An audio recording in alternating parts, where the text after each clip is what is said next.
Allohning rasuli, meni birodarim Zayd meni onamdan so'kdi dedilar. Onamdan haqorat qildi. Axir aybi men qilgan bo'lsam, onamda nima ayb ey Allohning rasuli? Onamni qoraligi. Endi nima uchun onamni qoraligidan so'kadi? Zaydni chaqirtirdilar, beqa keldilar.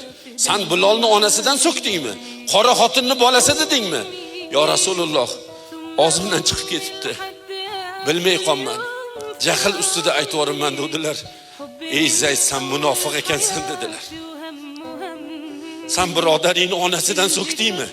Ey, onasidan so'kayotganlar, birodarlar, munofiq bo'lasiz agar. Birov do'stingizni, oshnangizni onangni deb so'ksangiz munofiq bo'lasiz. Mana hukm Rasulullohning hukmi.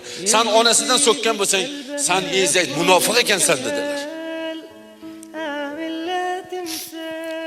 Bu gap Zayd ibn Horisaga o'limdan battar edi. Ayniqsa Rasululloh tomonidan sen munofiqsan degandan ko'ra o'lib ketgani yaxshi edi.